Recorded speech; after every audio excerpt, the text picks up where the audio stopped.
God, I hope I do not regret these words when the final game comes out, but I have to say, everything that Metal Gear Solid Delta Snake Eater has been showing so far has been kind of on point. Generally speaking, I feel like they're actually doing it right. And every time I see new marketing for it and they reveal new information about what their approach to this remake will be, I feel like they're going in the exact direction that I would have wanted this remake to go. When Metal Gear Solid 3 Remake was announced, I was both, really elated but also concerned. I didn't know if they were going to, mess it up somehow. And this being one of Kojima's greatest masterpieces, this is a risky proposition to kind of take Kojima's work and touch it up and kind of redo some things. But it feels like they're really honoring the original while also modernizing where it needs to be modernized. So just for those who haven't kept up with the marketing of this game, it started with the announcement trailer here, released all the way back in May 24th, 2023. I did a whole reaction video to this, saying that I freaked the F out would be putting it mildly. No. Holy shit! Oh my god! Oh my god! Ah! And then came the first in-engine look that gave us a glimpse of some of the visual updates and graphics fidelity we can expect. This is Unreal Engine 5. Now, this is pre-alpha footage. The game has no doubt come a long way since. But yeah, I mean, the graphics, I think, overall looked pretty good. Pun intended. Some people might complain about, like the color filter and stuff, which, the original had that sort of piss yellow kind of look to it, which some people miss. But, well, actually, that's coming back in some form. We'll talk about that in a minute. But then came the official trailer that was released to the public not too long ago on June 9th, 2024 during the Xbox showcase. And this showed us a sort of a more final look of the game and gave us a glimpse of the cutscenes. And this confirmed that in terms of cutscenes, voiceover, and the cinematic aspects of the game, it's going to be one-to-one, minus the graphical upgrades and whatnot. Like, it's cut and edited, and the animations and everything are exactly the same as they were in the original. The level design and everything is exactly the same as in the original. But of course, there's a new camera style for gameplay, a more modernized version of the controls, and at the same time, they're retaining classic controls as well, which I'll also get to in a bit. But yeah, you get the idea. You've seen this trailer already, so I'm not gonna spend too much time on this. But moving on, we have this Metal Gear Solid Legacy Series Part 2 featuring David Hayter that essentially gives us more details about what their goals are with this remake. This is 10 minutes long. I'll get back to this. I kind of want to give you a basic summary for those who just kind of want a brief rundown. If you go to the official website right now, it basically details what they revealed during that episode of the Metal Gear Legacy series. So, scrolling down, you'll find details about how they want to retain everything as much as possible: the story, characters, voice acting, gameplay, and music that made the original a sensation return. Remade for modern consoles, this evolutionary leap breathes new life into every cutscene and rebuilds every corner of the world while maintaining exactly the framework that the original has. And then there's the graphics, of course, gorgeously rendered graphics on Unreal Engine 5. Incredible new graphics bring the wild growth of the jungles, forests, and swamps to life in exquisite detail. Characters rendered in such fine detail that facial wrinkles, pores, and even separate eye and iris movements are visible, allowing for rich and emotive facial animations. All that's dope. Now, one interesting bit here is how they made it so that the injuries that you suffer in the game throughout the course of the campaign will actually remain. It reads right here: the battle damage system has been upgraded with the wear and tear of Snake's clothes as well as bruises and bullet wounds on his body reflected in real time. Any injuries to his actual body will leave their mark permanently, telling a story of each player's unique journey through the game. I imagine you'll get a glimpse of that throughout the Virtuous mission, which is the short intro segment, but then you kind of cut away and there's a time skip towards Operation Snake Eater, which is the bulk of the game. And I imagine it's in Operation Snake Eater where we'll really see the system come into play, where if you do like a perfect playthrough where you never get injured and whatnot, Snake will look pristine in the final cutscene, whereas if you are constantly getting beat up and detected and shot at and you're constantly doing combat and the like, then I imagine that in the final cutscenes you will see Snake's body a lot more worn and torn. You will see wounds and just permanent elements that will remain throughout the course of the playthrough. I think that's a really neat idea, and I like that they implemented that. And hopefully that'll be represented really well in the final game. And then we have the fact that there are two control schemes for the game. There's the new third-person view, which modernizes the controls to make it feel like a more modern third-person shooter. This looks a lot like how Metal Gear Solid 5 plays, and so it just smooths out the gameplay and makes the clunkiness of the original nowhere near as prominent, which is great. But for those who want that original style, there's the Legacy style, which gives you that overhead bird's eye view. This is very much how the game was during its initial Snake Eater release prior to the Subsistence upgrade.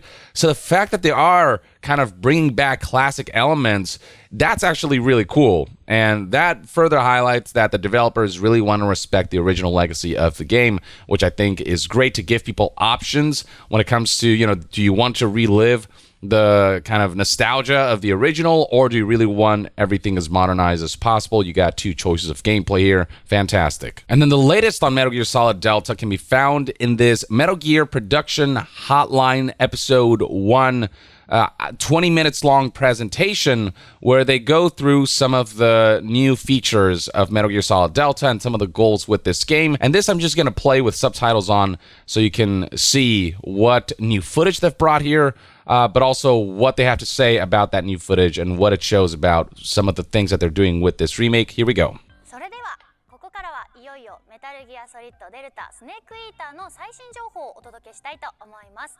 早速ですが先日メタルギアソリッドデルタスネークイーターのオフィシャルトレーラーが公開されましたが、ぜひ作品について詳しく教えていただけますでしょうか。はい、デルタはですね、大きく変わったところが2つあります。1つ目がビジュアルです。メタルギアソリッド3の多くのステージとなるジャングルを G5 世代の技術を使いよりリアルに再現するところから開発。Oh, I love the lighting effects in the Pain's battle arena. 公開したファーストインエンジンルックや先日公開したオフィシャルトレーラーでビジュアルの進化について確認できます。Actually, yeah, I do feel like the graphics do look a little better in the new trailer. I love all this. The stuff that sticks to your clothes. The way the environment actually affects Snake. And hey, there we have the camouflage menu. First look at that. Relatively familiar.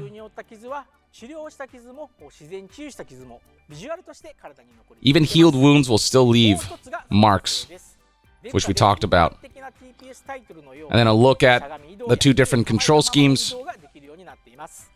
昨今のゲームに慣れ親しんだユーザーの皆様がストレスなくデルタの世界に入れるような操作性にしました。またオリジナルのカメラアングルで遊ぶこともできます。新しい操作方法。Yeah, I think this is so dope. I was not expecting them to do this, to implement a legacy style.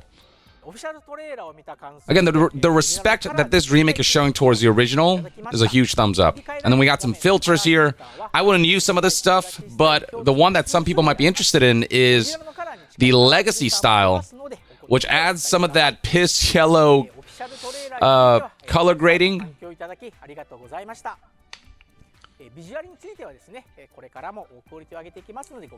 Ooh, they're still polishing the visuals.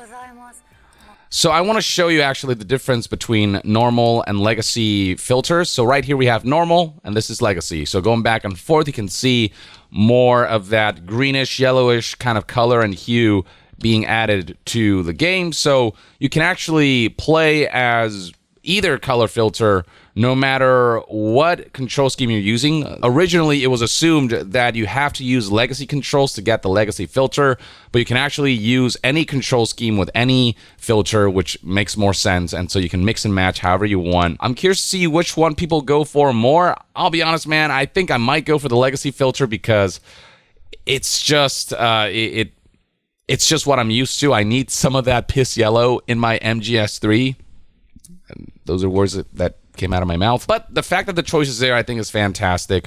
And then beyond that, they actually show one more neat thing. This right here, ladies and gentlemen, is the classic intro or the classic main title screen that they talk about here. Let me actually rewind a little bit and have him explain.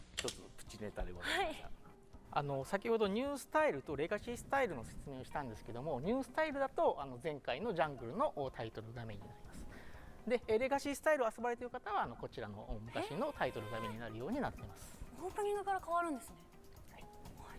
Yeah. So you can see that title screen right here. It's just a much more classic version of the title screen. It's literally exactly what it was in the original game, but modernized, but practically looks the same as the original. That is so dope. The fact that they retained that. I love the original title screen. I like it a lot more than sort of the more generic title screen that they showed in their last production hotline. So let me actually show that to you. So right here we have Metal Gear Production Hotline Episode 0. And the title screen that they showed then looks like this. It's, you know, it gets the job done. But to me, it feels very meh, whatever. It's just a pan through the jungle, and it highlights the graphics, and that's cool and all. But the personality and the uniqueness that the original title screen showcased. This to me is the ideal main title screen. Though you have to play, I do believe you have to play the legacy controls to get this, which is a bit of a shame. But the fact that this is here on some form, on some level, is pretty dope. And again, highlights a certain respect of what the original did, that they're bringing back old stuff and implementing them in some way, shape, or form. And then to close things off, I want to go back to the Metal Gear Solid Legacy Series Part 2 video featuring David Hayter.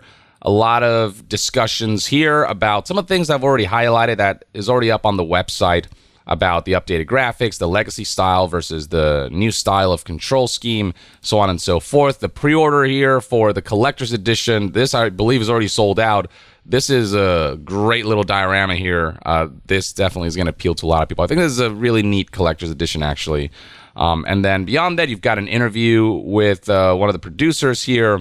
And what's cool about this interview is how human it feels, aside from the fact that David Hayter is here, which I think was a great choice. Just, they actually talk about some of their recent mistakes. So, for example, when it comes to the Master Collection, the Metal Gear Master Collection, they actually talk about how their goal was to bring Metal Gear to more modern audiences. But it is also admitted that we got a lot of unhappy feedback where people were struggling with bugs and playability issues and issues with the resolution. The fact that this was even acknowledged in an official Konami marketing video is, I don't know, I've never seen Konami let the humans be so human. Like, I don't know if ever, you know, and he says, we're very sorry that the game wasn't up to standards, but they're working on it. They're working on updating it and improving it, so on and so forth. And then when it comes to Metal Gear Delta, he has this to say. 昔のゲームをそのまま出してそれでいいのかっていうのもあると思います。で、そういった意味で、メタルギアに関してもそのゲームの内容とかシナリオ、あとは、キャスト、声とかですね。そういったものはこれはまあ手を加えることなく、今のグラフィックの基準であるとかですね。Which is smart. 撮影にも関しても今変わって Which is the way to do it. そういった部分だけを変えて。でも、ゲームそのもののゲーム性 Yep, this is exactly how you needed to approach this remake. So they nailed it on that front. そういったシリーズもやっぱりこれ必要だろうと。They have all the right ideas here. デルタを作ったのはそういった意味ですね。でメタルギアサーガー壮大です、こちらの方の、新たに触れる最初の一作は何だろうなと思ったんですけど、やっぱスネークイーターが一番最適なのじゃないかなと思って。 It is the first in the timeline. I think it actually makes a lot of sense. そうですね、メタルギアの最新 I love this quote right here. 新しいチームをですね、これをもう本当にこの先メタルギアを託すにふさわしいチームかどうかっていうことは、これはもうファンの皆様が And keep us honest.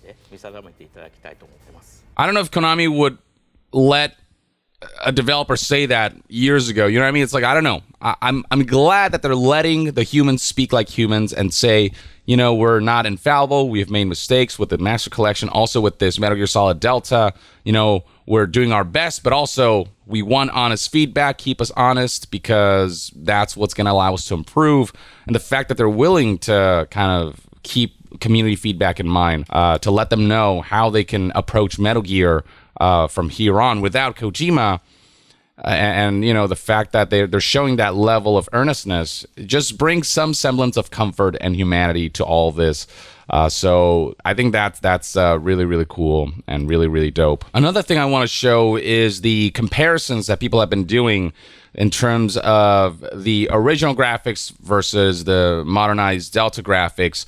You can see right here, there are a bunch of GIFs made by Twitter user Naven, or Nevenom, whatever, who kind of compiled GIFs that give you side-by-sides of the visual differences that you can expect. And I think generally, yeah, obviously the Delta version graphically looks better, more photorealistic and the like. I think areas where people might give it criticism is aspects of its sort of styling in terms of, you know, color filtering and stuff like that. And also the character models. Some people might not jive with the fact that some character models are going to look a little different. I think the boss has been a topic of contention when it comes to whether, you know, she looks right with the more photorealistic graphics or if they changed her face a little too much and it doesn't look quite right. That's up to you to decide. I feel like for me, for the most part, especially Snake, looks pretty good, and seeing these side-by-sides just really highlights how far we've come graphically. This is how we imagined this game looked like in our heads when we played Snake Eater for the first time, you know, all those years ago. But yeah, seeing Metal Gear Solid 3 at this level of graphics and cinematic fidelity is really cool. It is really insane, and you know, the original will always be there, but it's cool that we get this refresher that will introduce new people into the series. And we'll get a version of the game that hopefully, from what I can see, will play better. Certainly, you know, for the most part, look better, but also play in a way that it's not going to push away potential new fans who maybe are not able to get used to the old, clunkier controls that, yeah, I don't think have aged super well. I love this game, but there are aspects of it that haven't aged 100% well. But yeah, so yeah, the boss right here, it is the one where I'm like, okay, she does look kind of different. I mean, familiar enough, like you recognize her as the boss, but maybe some aspects of her facial features some people will not jive with. I don't know. That again, let me know in the comments below what you think about the boss's character model. But generally, it looks fucking great. Like, I don't know. I don't have many complaints about everything they've shown so far. It's now just a matter of delivering on all the promises, on all what the marketing materials show. And to leave you off, I want to highlight this article from Video Games Chronicle that has the producer saying that it'd be fantastic. A Konami producer saying that it would be a dream for Kojima to return to Metal Gear. I'd like nothing better than to work with Mr. Kojima and the rest of the team again. That's not to say that he's saying that's what's going to happen. It's just one of those like dream scenarios where if that were a possibility, that'd be really cool. But he also said that, but people have moved on to new things and new commitments. So that's just our current reality. We can't just take for granted that everyone would work with us again or let ourselves be completely dependent on them. I just don't think it's right for us to be the ones to make that kind of demand of anyone. So we're working with the expectations that whatever we make, it's up to us. It's on our shoulders. But the fact that there's a certain openness and willingness to work with Kojima again might potentially mean that down the line something could happen, but don't hold your breath for it. But it's cool to see this level of like showing again respect towards not only the original work through some of the implementations of legacy features, but also just spotlighting that, yeah, this is Kojima's baby, and, you know, if Kojima could work on Metal Gear again, I think that would be a dream scenario for not just the developers, but for fans as well. But alas, Kojima's rather busy working on multiple projects, a movie, and Death Stranding 2, and OD, and you name it. And then there's a new stealth action game that he announced. So I don't get the sense that Kojima coming back to Metal Gear will be a high likelihood, but maybe some small involvement as a consultant down the line or something. That'd be kind of cool, but, you know, one can dream. In the meantime, though, we got, you know, this new team helming Metal Gear, and I feel like they're approaching this remake right. Everything about what I've heard and seen just seems like it's on point. Whether the final game delivers and all that, that remains to be seen. But I feel like it's hard to mess it up at this point unless you just ship a really buggy, technically a kind of in shambles product, which is the last thing you want to do. This is your one time to prove that there's enough competence and there's enough care at the team and the publisher that maybe Metal Gear can see remake releases without us having to worry, and maybe other releases down the line. But in the meantime, let me know in the comments below how you feel about Metal Gear Solid Delta based on everything shown so far. Do you feel kind of more on the positive side like myself, or are you still skeptical? Because this is Konami we're talking about. Share your thoughts in the comments below, and to be further updated on all things gaming news, reviews, and discussions, stay tuned right here on Young Yeah. I'll see you guys next time. Young out.